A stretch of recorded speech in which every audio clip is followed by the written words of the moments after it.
What's up? It's your girl Jazz. Thank you for tuning in once again with Cash's Thoughts. Happy Black History Month to you all. Today, I'm going to be shining light on a woman that some of you may know and some of you may not know.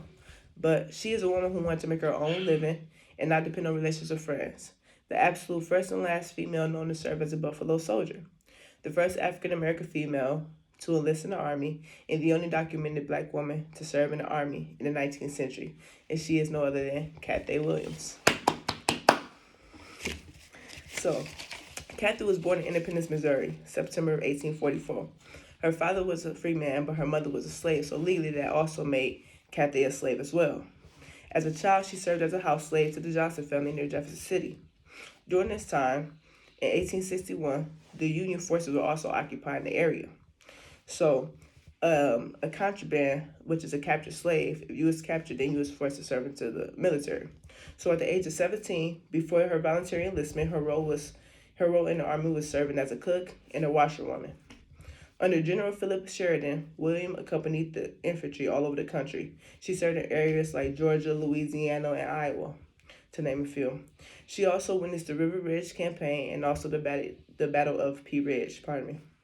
So after Civil War, job opportunities for newly freed slaves, as well as African American period, was like close to non-existence, right? Because of this, many of them turned to the military, not just for employment stability, but for also healthcare, education, and post-war benefits, which is a pension, right?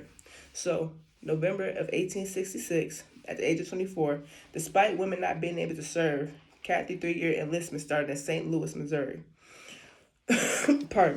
Under her false name, William Cathay. Passing herself off as a man, she was assigned to an all-black regiment, the 38th U.S. Infantry, that eventually became the legendary Buffalo Soldiers, right? Her cousin and a friend, pardon me, y'all. Her cousin and her friend also served as well. They were the only two people who knew that she was really a woman. Now, I know many people may be like, well, how did she pass as a woman through the exam? Well, at the time, the Army really didn't require a full medical exam. So since you went in, whatever, checked the spine, okay, you good. Next, you got to be sworn in, right? So at the time, black men really didn't give white men eye contact like that. They kept their head down when they spoke to them. So therefore, William was able to pass by keeping her head down, doing what she had to do, because she had feminine features, but by not even that eye contact, there was ever no direct contact, so them be able to peep out that she was really a woman. By doing so, she was able to successfully serve in the military as a man. Performing regular routines and duties across the country, these soldiers was incredibly skilled in a range of duties. They fought in the skirmish with the Native Americans, escorted trains, built forts, mapped out territories, and also protected settlers and also the borders of here in Mexico. William, because she was around a lot of men, obviously it became a risk, a very high risk actually, to her as well as the ones that her protectors, the cousin and the friend, right? Being among 80 plus men in the bunker, her secret was slowly getting out. So the men, when they find out or whatever, they had talked to the cousin like, hey, you need to try to make her leave, try to tell her to go away. But Kathy wasn't having that because see, she wanted her land grant. So what she do when you finish your 3 years, you get land grant. So that's what she was aiming for. But unfortunately, it didn't happen like that. Before that was able to happen, William had already been in and out of the hospital. Like she had a case of the smallpox or whatever, got over that, went out, ended up catching up with the team or whatever, going to duty or whatever, had to be back in the hospital.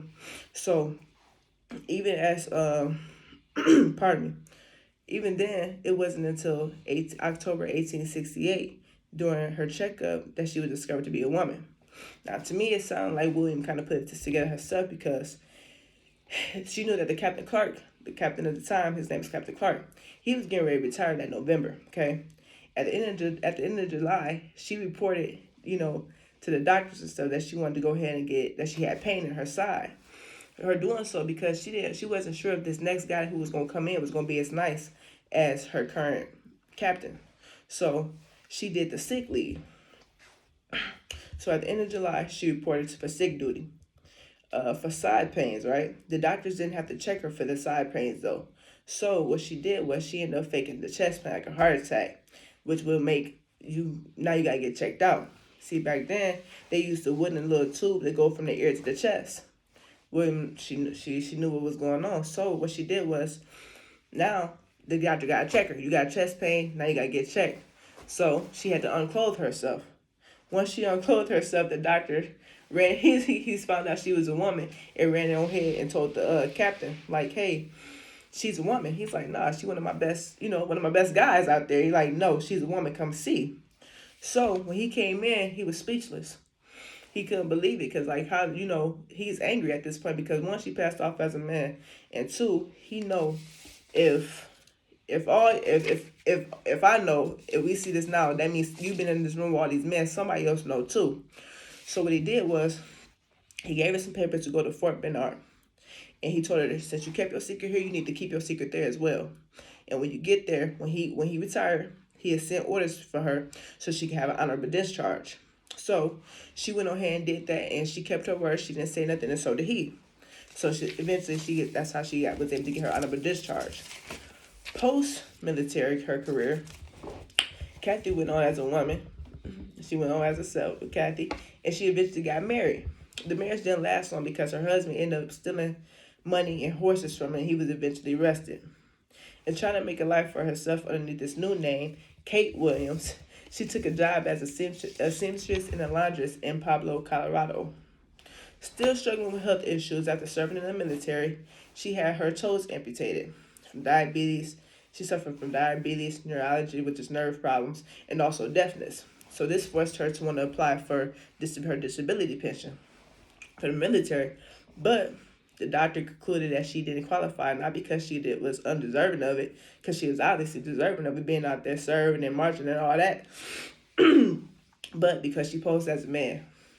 Eventually, in 1893, Cathay died shortly after being denied her disability compensation. So after all that hard work, she put in whatever, did what she did to make a little better living for herself. She never got her land, tried to go off and get married, start a new life. Husband ended up cheating with her. But one thing I admire about Cathay, though, despite all that she went through and everything like that, she never did give up. She always kept on pushing and pushing, and even at pretending to be a man, she never gave up on herself. So that makes me think, like, sometimes, like, what is our excuse? Someone who was born into slavery, doing the hard times, going through war, doing all that stuff, and posing to be a man, down to her toes amputated, still just pushing or whatever, still trying to make a way for herself.